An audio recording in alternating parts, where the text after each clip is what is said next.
Halo semua, balik lagi di channel Toraokun. Sebelum pembahasannya dimulai, silahkan klik tombol subscribe dan aktifkan lonceng notifikasinya supaya kalian gak ketinggalan info dan teori terbaru seputar One Piece.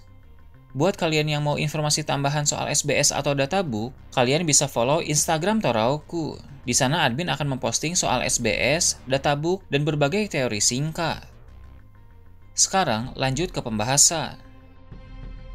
Melanjutkan cerita dalam chapter yang lalu, channel Toraokun kali ini akan membahas kelanjutan dari chapter sebelumnya. Cerita dimulai dengan memperlihatkan pertarungan antara Zoro dan Sanji melawan Somers dan Gillingham di area sekolah Walrus. Seperti yang telah admin Toraokun bahas sebelumnya, Somers awalnya menghadapi Skoper Gaban yang muncul tiba-tiba. Namun karena merasa ada perbedaan kekuatan yang terlalu besar antara mereka, Somers memanggil ksatria suci lain dari Mary Joyce. Ksatria suci yang dia panggil itu berasal dari keluarga Marcus, keluarga yang sama dengan Gorosei Mars. Secara kekuatan, dia jauh melampaui Somers, maka orang itulah yang saat ini menghadapi Skoper Gaban menggantikan Somers, sedangkan Somers pergi bersama Gillingham lalu kebetulan bertemu dengan Zoro dan Sanji. Pertarungan antara Somers dan Gillingham melawan Zoro dan Sanji berjalan dengan sangat seru. Mereka semua menggunakan berbagai teknik kuat masing-masing sehingga keadaan menjadi semakin panas. Sementara mereka bertarung, mereka bisa merasakan bahwa pasukan Angkatan Laut telah semakin dekat. Seperti yang admin Toraokun katakan beberapa waktu yang lalu, pasukan Angkatan Laut mendatangi Elbaf untuk meringkus bajak laut topi jerami. Pasukan Angkatan Laut itu dipimpin oleh Admiral Fujitora atas perintah dari Akainu. Nah kini mereka telah memasuki dunia matahari dan sedang mendekati area sekolah Walrus. Zoro pun menjelaskan kepada Sanji bahwa aura kuat yang mereka rasakan di antara para marinir itu berasal dari Fujitora. Dulu di kerajaan Dressrosa, Zoro sempat bentrok melawan sang admiral berkekuatan gravitasi itu. Jadi Zoro paham betul bahwa dia sosok yang merepotkan. Maka Zoro ingin agar Somers dan Gillingham segera dikalahkan sebelum Fujitora muncul. Sanji pun menanggapi dengan berkata, dia sendiri juga maunya cepat-cepat mengalahkan para ksatria suci itu. Tapi masalahnya adalah kemampuan regenerasi mereka terlalu merepotkan. Zoro dan Sanji telah beberapa kali mendaratkan serangan secara telak ke tubuh Gillingham dan Somers, tapi mereka selalu mampu untuk pulih kembali. Memang ada serangan-serangan tertentu yang membuat pemulihan keduanya berjalan lebih lambat dari biasanya. Namun itu hanya menunda proses regenerasinya saja, tidak benar-benar menghentikannya secara total. Admin Toraokun sangat memaklumi hal ini karena Zoro dan Sanji memang belum tahu kelemahan dari teknik regenerasi para ksatria suci. Jika mereka sudah tahu kelemahan regenerasi para ksatria suci itu, Zoro dan Sanji pasti bisa mengalahkan Somers dan Gillingham dengan lebih cepat. Sementara itu, pertarungan Gaban melawan ksatria suci dari keluarga Marcus pun terus berjalan sengit. Mereka berdua saling serang dengan berbagai teknik kuat yang dilapisi dengan haki yang besar, sehingga duel mereka terbilang yang paling mencolok di area sekolah Walrus. Para raksasa yang menyaksikan hal itu dari kejauhan berkata, rupanya Yasan yang mana itu adalah Skoper Gaban benar-benar sedang mengamuk, tapi musuh yang ada di hadapannya juga sangat hebat sehingga mereka berdua seimbang. Mereka pun menyadari bahwa duel yang sedang terjadi itu berada pada level yang sangat tinggi, sehingga lebih baik tidak ikut campur dan tetap menjaga jarak aman. Selagi orang-orang bertarung, Fujitora bersama dengan pasukan yang telah dia bawa memasuki area sekolah Walrus. Fujitora segera memakai Bunchaku Haki untuk mendeteksi seluruh area itu secara keseluruhan. Kemunculan dari Fujitora dan pasukan Angkatan Laut menarik perhatian dari para raksasa di sana. Mereka sangat terkejut saat melihat Angkatan Laut muncul di tempat itu. Para raksasa paham bahwa Angkatan Laut pasti berada di kubu yang sama dengan ksatria suci, karena mereka sama-sama berada di bawah naungan pemerintah dunia. Maka para raksasa tersebut pun mulai merasa cemas. Mereka menduga pertempuran di sana akan berkembang menjadi semakin masif. Mereka tidak yakin apakah kondisi para prajurit Elbaf saat ini sedang dalam keadaan siap atau tidak untuk perang sebesar ini. Beralih ke tempat lain, diperlihatkan Luffy dan Loki yang sudah naik ke dunia matahari di mana mereka sekarang sedang berada di kapal awan untuk menuju ke area sekolah Walrus. Meski Luffy sudah menghabisi banyak monster-monster mimpi buruk, tapi perjalanan mereka masih sering mendapat hambatan karena monster-monster mimpi buruk itu terus-menerus bermunculan dan menghalangi. Luffy dan Loki yang ada di kapal itu pun menyerang setiap monster yang muncul di sana, tapi ada momen di mana sekumpulan monster yang datang menyerang mereka secara bersamaan. Ketika Luffy dan Loki melawan mereka, tiba-tiba dua orang itu merasakan adanya sensasi yang aneh dari area sekolah Walrus. Sensasi itu bukan hanya aneh, tapi juga menakutkan dan misterius sehingga fokus mereka menjadi teralihkan. Beberapa monster mimpi buruk kali ini rupanya memiliki akal untuk berpikir, sehingga mereka tidak menyerang Luffy dan Loki lagi, melainkan menyerang kapal awan yang sedang Luffy dan Loki naiki, sehingga kapal awan itu pun rusak dan jatuh ke bawah. Masalahnya, posisi mereka sekarang ini sedang menyeberangi cabang yang satu ke cabang yang lain di dunia matahari. Jadi kapal awan yang jatuh itu langsung menuju ke dunia bawah dari jarak yang sangat tinggi. Sebenarnya, Luffy bisa saja tetap di dunia matahari dengan berjalan di udara memakai mode Gear 5 atau mode Gear 4. Namun dia tidak bisa membiarkan Loki jatuh menabrak tanah di dunia bawah. Karena dari ketinggian seperti itu, raksasa seperti Loki pun akan mati atau terluka parah. Perlu admin Terokun ingatkan kembali bahwa meski ukuran tubuh Loki lebih besar daripada Kaido, tapi daya tahan tubuh Loki tidak sekuat Kaido. Kaido masih bisa hidup saat melompat dari pulau langit ke pulau bagian bawah. Sedangkan Loki tetap akan terluka parah atau bahkan mati jika jatuh dari ketinggian yang terlalu curam seperti itu. Ditambah lagi, kondisi fisik Loki saat ini belum 100% pulih dari luka-luka yang dia peroleh dari Ksatria Suci beberapa waktu yang lalu.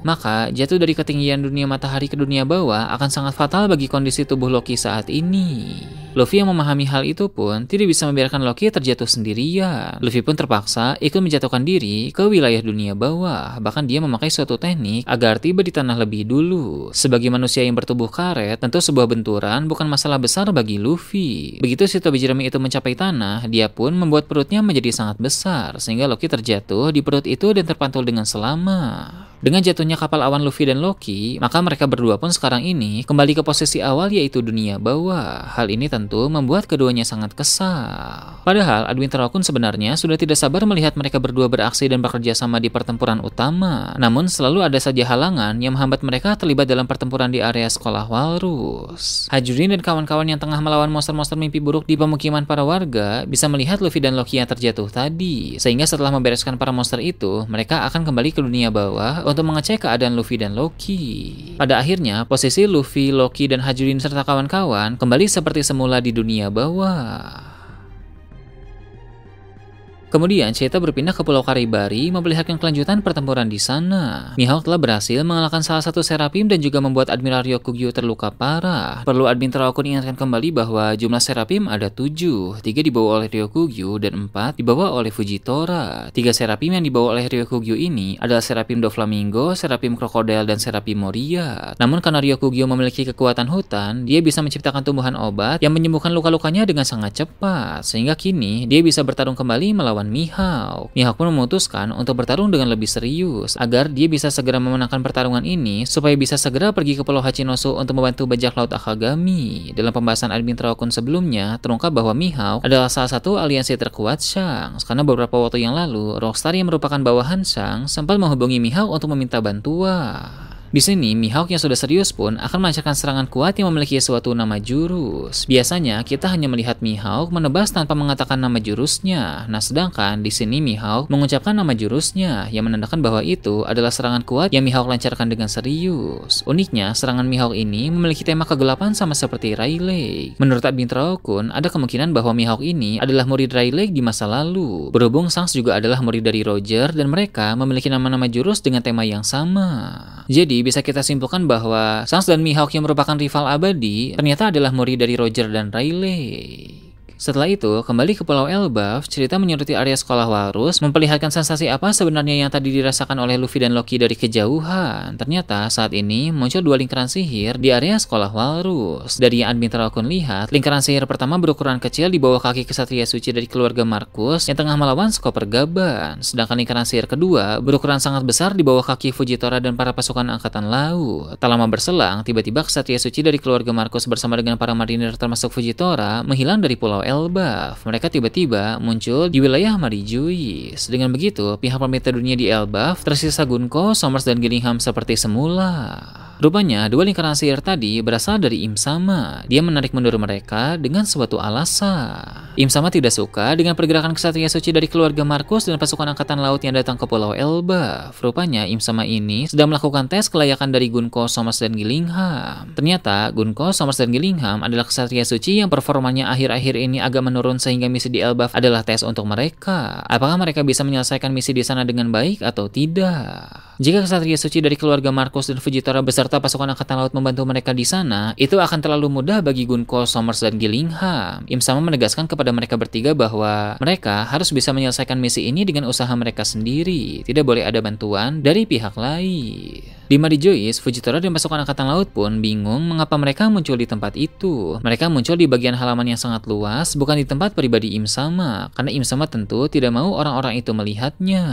Im Sama punya kemampuan untuk membuat mereka muncul di mana saja selagi tidak terlalu jauh. Kemampuan Im Sama ini terbilang sangat luar biasa. Berbeda dengan para ksatria suci dan para gorosei yang hanya bisa memakai lingkaran sihir untuk memanggil sesama kalangan elit dari pemerintah dunia, Im Sama punya jangkauan yang lebih luas karena bisa memanggil para marinir juga. Namun ada dua syarat utama untuk melakukan hal tersebut. Pertama, orang yang bisa diteleportasi oleh Im Sama dengan lingkaran sihir harus berada di bawah naungan pemerintah dunia. Jadi selain gorosei dan ksatria suci, Im Sama juga bisa menteleportasi para marinir dan agen-agen Cyberpo.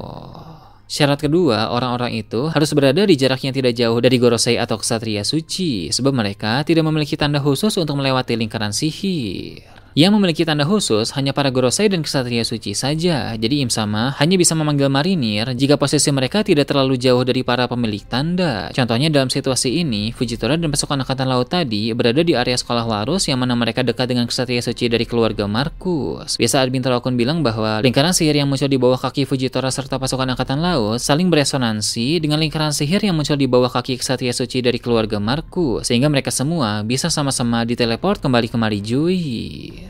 Jika kalian bertanya-tanya apakah Im Sama bisa menteleport gap yang ada di Pulau Hachinosu ke Marijoice, jawabannya adalah tidak, karena di Pulau Hachinosu tidak ada gorosei maupun ksatria suci yang memiliki tanda. Minimal harus ada satu gorosei atau ksatria suci di tempat tersebut untuk mengaktifkan tanda lingkaran sihir. Nah, Im Sama ini memang cukup rumit, tapi menurut Admin Terokun terbilang sangat menarik.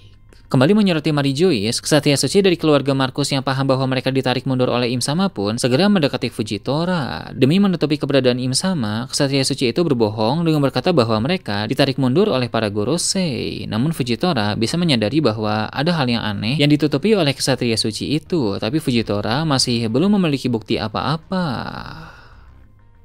Nah, itu tadi berbagai hal menarik pada chapter 1149. Gimana menurut kalian? Silahkan tulis di kolom komentar di bawah. Oke, segitu aja untuk pembahasan kali ini. Jangan lupa like, share, dan subscribe untuk video menarik selanjutnya. Gue Tora Akun, Shambles.